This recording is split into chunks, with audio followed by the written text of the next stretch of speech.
Bentornati sul canale e vi ricordo di cliccare sulla campanella per rimanere aggiornati sui prossimi video. Adesso continuiamo con le vacanze di tout petit Nicolas, chapitre 5, la gym.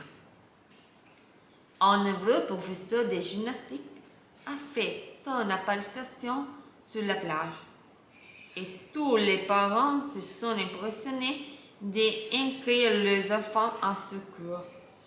Ils ont pensé dans la sagesse des parents que s'occuper les enfants pendant qu'une heure tous les jours pouvait faire le plus grand bien à tout le monde. Hier, on a un neveu professeur de gymnastique. Je m'appelle Hector Duval. Il nous a dit, et vous? Nous pas, a répondu Fabrice.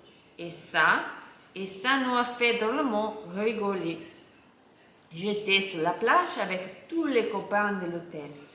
Blaise, Fructueux, ma mère, qui est bête celui-là, Irène, Fabrice et comme pour la leçon de gymnastique, il y avait tant d'autres types. Mais ils sont de l'hôtel de la mer et de l'hôtel de la plage. Nous, c'est de beaux rivages. On l'aime pas. Le professeur, quand on a fini de rigoler, il a plié ses bras et ça fait de tout un gros tas de muscles. Vous aimeriez voir des biceps comme ça? A demandé le professeur. Pouf, a répondu René. Moi, je ne trouve pas ça joli, a dit Fructueux. Mais comment dire qu'après tout, oui, pourquoi pas?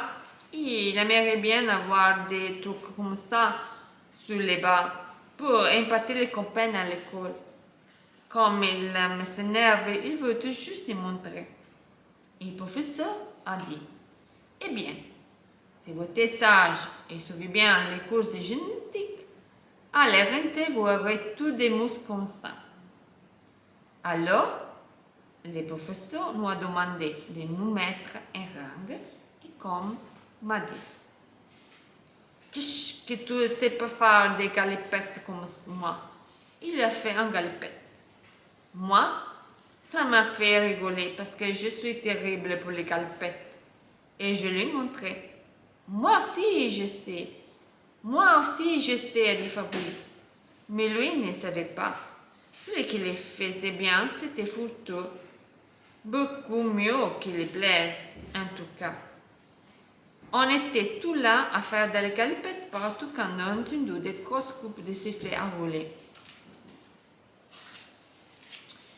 Ce n'est pas bientôt fini, a crié le professeur. Je vous ai demandé de vous mettre en rang.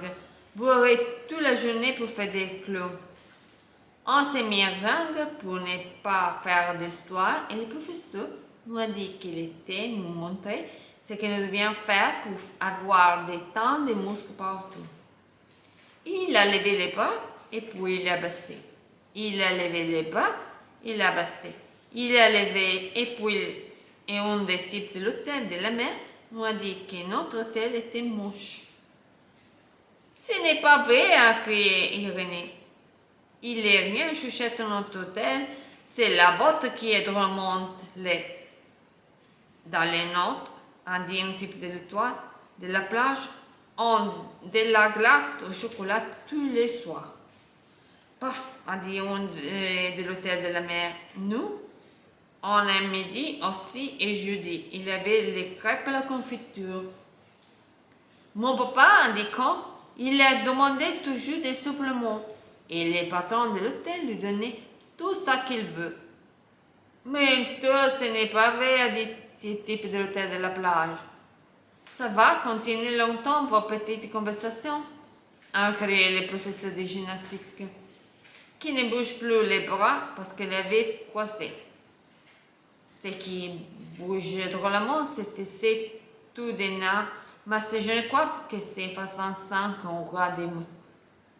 Le professeur s'est passé main sur la figure et puis il nous a dit qu'on verrait plus tard par les mouvements des bras qu'on allait faire les jeux pour commencer. Il est chuchote, le professeur. Nous allons faire des courses, il a dit. Mettez-vous en rang, là. vous partez au coup de soufflet. Les premiers arrivent au parasol, là-bas, c'est les vainqueurs. Prêtes? Et les professeurs donnaient encore de soufflet. Le seul qui est parti, c'est ma mère, parce que nous, on regarde le conquillage que Fabrice avait trouvé sur la plage. Et comme nous expliquait qu'il avait trouvé un beaucoup plus grand que l'autre jour et qu'il allait offrir à son papa pour que se fasse un cédrier. Alors, le professeur jetait son soufflet par terre et l'a donné des temps de coups au pied dessus. La dernière fois que j'ai vu quelqu'un d'aussi fâché que ça, c'est à l'école quand Daniel, qui est le premier de la classe et le chouchou de la maîtresse, a su qu'il était second à la composition des arithmétiques. Est-ce que vous voulez vous décider à m'obéir à quel le professeur? Ben, quoi dit Fabrice? Où allez partir pour votre cause, monsieur? Il n'y aurait que presse. Le professeur a fermé les yeux et les poings.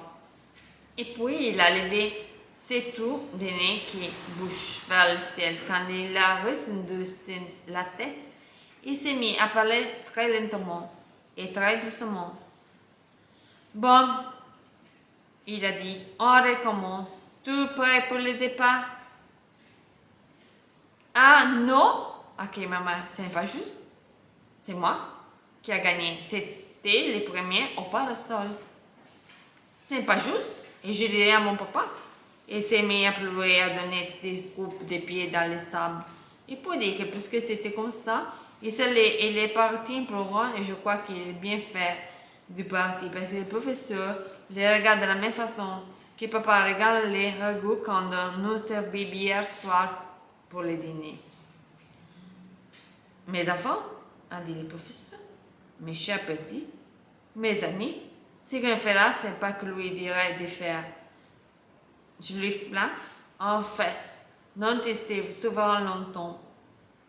Vous n'avez pas le droit, a dit quelqu'un. Il n'y a que maman. Ma maman.